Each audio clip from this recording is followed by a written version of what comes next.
Hello, Internet. I'm substitute teaching today, and I gotta say, it's been fun. I'm getting better at it all the time. I'm kind of a kick-ass music teacher. Hide, I don't have a double chin. This has not always been my experience, but today, it's like, I could totally do this. I'm good at it. I can definitely handle it. Like, nobody loves their job all the time. This is what I was talking about with Sean when we were on the way to or from the Propaganda show. Nobody loves their job all the time, but I could totally do this. You have to be willing to be flexible on that. It snowed. Like, no matter how hard you've worked on some killer lyric. Pretty decent day. I'm doing it again tomorrow. Really well with some fucking we'll see. Killer riff. Is this the Pap? If you Maybe find it's the Pap. yourself stuck on Hard to know. it as a song. Out where the river broke, the bloodwood and the desert oak, Holden wrecks and boiling diesels, steaming 45 degrees. And then later in the song, the second verse is... I don't know if I'm going to make it home. Look at those RPMs. We are not moving. Should have put those set of tires on. Didn't do it. Didn't need to.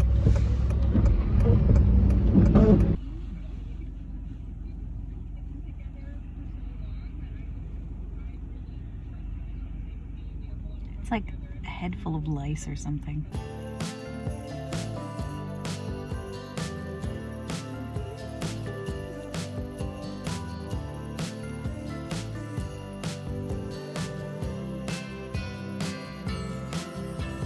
Spotify Wrapped. They put out their Spotify Wrapped for artists this week. They did for the personal ones too. And mine is full of Disney stuff, as this thing can attest. My Spotify Wrapped is always weird because I teach music lessons.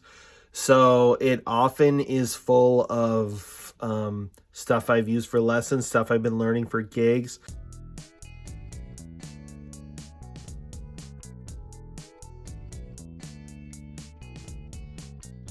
A couple of years ago, my top song of the year was Smooth by Santana featuring Rob Thomas.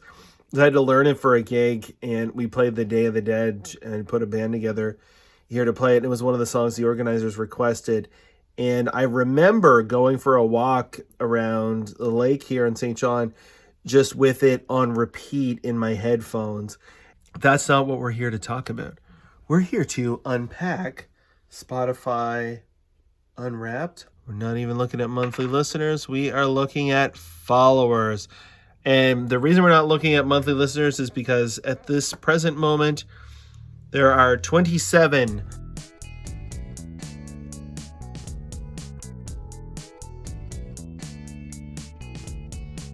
I think the highest monthly listener count I've ever experienced there was like 20,000.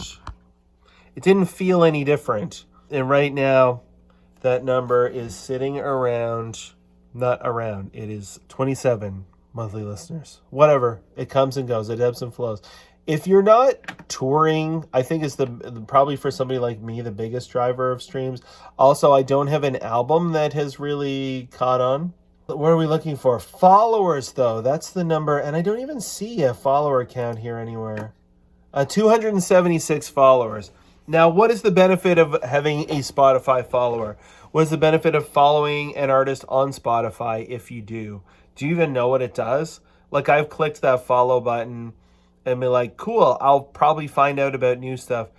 From what I understand, the only real benefit that I've seen from having Spotify followers is that when you put out something new, it'll show up in their release radar. So the playlist that's made for them of new tracks that have been released that week, this will show up on theirs, and that's how they find out about your new songs. Despite having 27 monthly listeners, the Sunnyside Uppers have 276 followers on Spotify. And the Sunnyside Uppers released a song on Spotify 2 weeks ago today.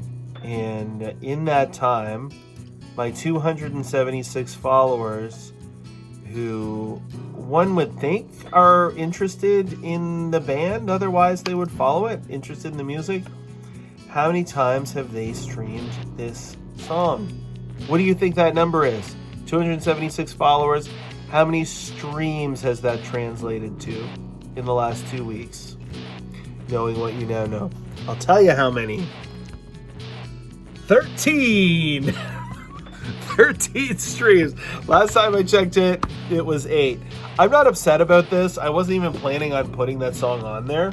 It literally was some other people in my course said they wanted to be able to add it to their playlist. So I was like, cool, whatever, I'll put it up there. People like it. Now, they also were encouraging us to make videos to like thank our fans on Spotify, which given the numbers that you've just seen, I mean, maybe it's my lack of making videos that is leading to a, what is that, 10%? Like 10% of our followers are monthly listeners, and half of those people bothered to check out the new song in the last 2 weeks or even know it exists. And that's presuming that each stream is from an individual listener. No one has listened to it twice, which is not what you want. Again, I'm not too upset about that because I didn't promote it. I didn't push it. I just kind of put it up there. But if you just put it up there, those are the numbers you can expect. So this is one thing. If you are somebody who's like thinking about making music, but you're like, oh, I don't want to put it up there and have it not be any good. No one is going to listen to it. You can put it up there, and it's not like everyone is going to hear it and judge you. They're busy. There's lots out there for them to consume. They don't need your new thing. Or even if you might feel like internally they need your new thing, they don't know it. All right, let's dig into it. Your 2025 Wrapped is here. Let's go. Let's. This was quite the year for me. How do you know, Spotify? 1.5K total streams. Like, that is, if you're an industry person, that's abysmal. But, you know, I wasn't trying to have a big year on Spotify. I didn't. 739 listeners. That's cool. I think that's totally cool. Total time streamed is 5,000 minutes from 1.5 thousand streams. I don't know. Something about that seems off, but maybe that's just me. Hours, 83 hours, 3 days. Yeah, that makes sense. No, I will not be sharing. Well, I guess I am sharing this.